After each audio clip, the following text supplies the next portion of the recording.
प्रणाम दर्शकों, मैं हूं ऐश्वर्या कपूर और आप देख रहे हैं मेरे साथ पूछता है भारत। और दर्शकों, पूछ रहा है आज भारत कि आखिर कब तक ये सरकार, जी हां, कब तक हमारे देश की सरकार अपनी गलती नहीं मानेगी। जब अच्छाइयां आगे बढ़ बढ़ के हर मंत्री मैंने किया मैंने किया मैंने किया, ये होड़ लग जाती है, तो जब पहली बार 11 साल में एक ऐसी गलती हुई है तो क्यों प्रधानमंत्री के लिए छोड़ दे रहे हैं सब कुछ। मैं बात कर रहा हूं यूजीसी की, मैं बात कर रहा हूं उस कागज की, जो कागज अगर कोर्ट के ऑर्डर से सो कॉल्ड ठंडे बस्ते में नहीं गया होता, क्योंकि 16 मार्च 19 मार्च ये आई, पता नहीं चलता 2026 का दूसरा महीना समाप्त होने वाला है। समय घूम रहा है, समय अपनी स्पीड से चल रहा है, ना आपके लिए रुकता है ना मेरे लिए। तो बात यह है कि यूजीसी की वो रिकमेंडेशन, जो कि यूजीसी के चेयरमैन सो कॉल्ड, जो कि हायर एजुकेशन के सेक्रेटरी भी हैं, क्या उन्होंने अपने मंत्री यानी धर्मेंद्र प्रधान को दिखाए बिना यह लागू करवा दिया, अशोक की लाट के कागज पे इशू करवा दिया और पूरे देश में त्राहिमाम त्राहिमाम हो गया। क्योंकि यह आप बात समझ लीजिए, और यह बात भारतीय जनता पार्टी का हर सांसद और खासकर उत्तर प्रदेश और बिहार से आने वाला विधायक, नेता, जिला अध्यक्ष, मंडल अध्यक्ष, मुख्यमंत्री, मंत्री तो छोड़ दीजिए, सबको मालूम है कि नुकसान हो चुका है। आपने उसका इंप्लीमेंटेशन, कोर्ट ने ब्लेसिंग इन डिस्गाइज कुछ महीने के लिए टाला। ये आई 16 मार्च, ये आई 19 मार्च, फिर क्या और समय मांगेंगे कोर्ट में? लेकिन जो इसका जिम्मेदार है उसको नहीं पकड़ेंगे। इस यूजीसी की रिकमेंडेशन ने कोई माने या ना माने, ग्राउंड में दर्शकों आपको पता है, जैसे मैंने कहा, हर नेता कैमरा के पीछे ये कह रहा है कि हिंदू बढ़ गया जी, हिंदू ग्राउंड पे बढ़ गया है, हिंदू जमीन पे बढ़ गया है।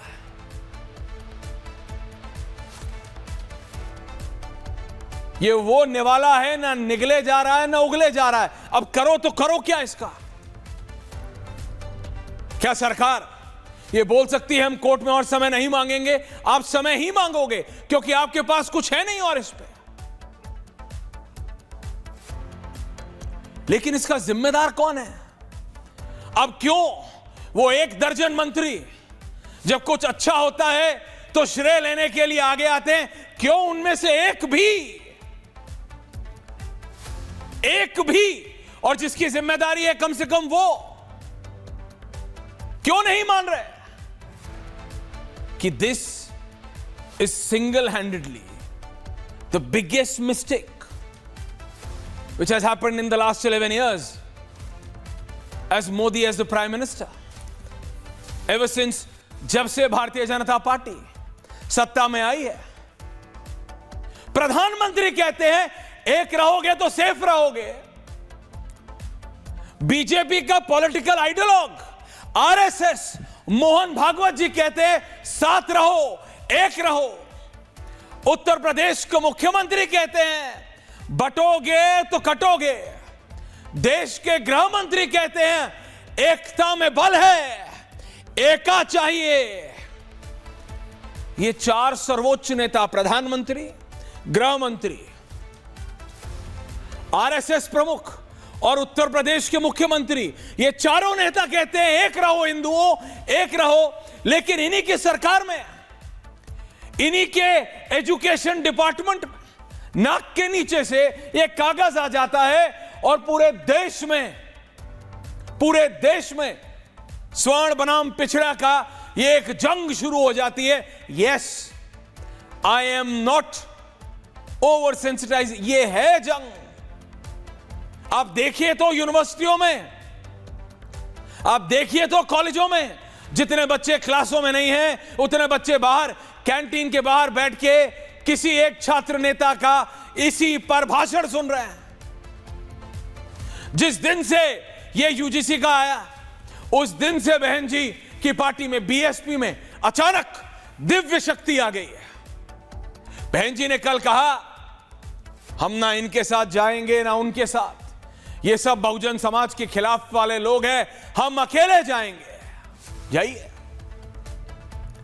At the end of the day BJP NGO नहीं है, बीजेपी राजनीतिक पार्टी में। And in the words of the BJP leaders, BJP नेताओं के शब्दों में मैं बता रहा हूं, वो कहते हैं हम राजनीति में जीतने आए हैं, हारने नहीं। तो अगर जीतने आई है बीजेपी, तो ये बताए मुझे why, who is responsible for this Siddharth, who court blessing in disguise. Tushar Mehta अव्वल दर्जे के उससे भी बेहतर वकील है, उन्होंने पक्ष का टाइम ले लिया, 2 महीना ठंडा कर दिया, गैस सिमर हो गई। लेकिन आप बात समझिए, जब दूध को भी या पानी को भी आप सबसे कम गैस के बटन पे भी जब आप उबालते हैं ना, वो गर्म होता रहता है और हल्की सी आंच 1 सेंटीमीटर मिलीमीटर भी ऊपर करो और वो उबाल बाहर आ जाता है भिगोने से। वो हालत है अभी यूजीसी पे, वो हालत है अभी। सवाल अलग खड़े हैं। सिद्धार्थ, आप बात कीजिए अपने पार्टी के 20,000 नेताओं में से किसी 200 से बात कर लो, 20 से बात कर लो, 2 से बात कर लो, सब ये बोलेंगे साहब नुकसान हो गया है, इसको ठीक कराइए, इसको निपटाइए। ये हमारा वोट बैंक है, इधर वाला भी उधर वाला भी। ये हिंदुओं को एकता में, प्रधानमंत्री बोलते हैं एक रहो सेफ रहो, गृह मंत्री बोलते हैं एकता रखनी है, एका रखना है। आरएसएस जो पॉलिटिकल आइडियोलॉग है बीजेपी का, जो इलेक्शन में आपका कार्डर मोबिलाइज करता है, उसके अध्यक्ष कह रहे हैं, संघ प्रमुख कह रहे हैं एकता में बल है, एक रहना है हिंदुओं। उत्तर प्रदेश के मुख्यमंत्री कह रहे हैं बटोगे तो कटोगे। उस सरकार में पहली बात तो यूजीसी चेयरमैन है नहीं आपके पास, एक आदमी से मल्टीपल काम हो रहा है। वो हायर एजुकेशन सेक्रेटरी हैं जोशी जी, उन्हीं के पास हो गया ब्लेम पार्लियामेंट्री कमेटी। वो पार्लियामेंट्री कमेटी वाले विजुअल चलाओ जरा, क्योंकि पहले दिन मुझे लगा यह जिम्मेदारी है बांसुरी स्वराज की, यह जिम्मेदारी है उन सभी सांसदों की जो कि इस ज्वाइंट पार्लियामेंट्री कमेटी में थे, जिसकी अध्यक्षता दिग्विजय सिंह जरूर कर रहे थे, लेकिन इसमें फॉर्मर लॉ मिनिस्टर रविशंकर प्रसाद थे। तो पूछा मैंने उस दिन कि रविशंकर जी बताइए कैसे हो गया आपकी नाक के नीचे से। संबित पात्रा आवाज बाप बुलंद करके, पहले चीफ स्पोक्सपर्सन थे आपके सिद्धार्थ, आप ही की टीम में थे, अब सांसद हैं पुरी से। पूछा मैंने कैसे हो गया संबित पात्रा। बांसुरी स्वराज कैसे हो गया दिल्ली से सांसद है। करण भूषण सिंह, ब्रजभूषण सिंह के छोटे बेटे, जिया उल रहमान वर्ग समाजवादी पार्टी के, और ये सारे जो भी चेहरे आप देखेंगे, ये एक के बाद एक। इन सब से मैंने या हमारे रिपोर्टरों ने पूछा ये हुआ कैसे, तो उन्होंने बोला हमारी पार्लियामेंट्री कमेटी की रिकमेंडेशन में तो ये था ही नहीं। ऑन कैमरा, ऑन रिकॉर्ड इनके ऊपर इतना प्रेशर आ गया। करण भूषण सिंह सवर्ण है, ठाकुर है ना, प्रेशर आ गया इतना, उन्होंने सोशल मीडिया पे गए सिद्धार्थ और लिखा कि मैं ऑन रिकॉर्ड कह रहा हूं कि उस कमेटी के रिकमेंडेशन में ऐसा कुछ नहीं था। अपोज करने का, कंप्लेंट करने का मौका देने का था उसमें। तो जब पार्लियामेंट्री कमेटी जिसकी अध्यक्षता एक कांग्रेसी नेता कर रहे थे, उसमें भी इस बात का ध्यान रखा गया था, तो फिर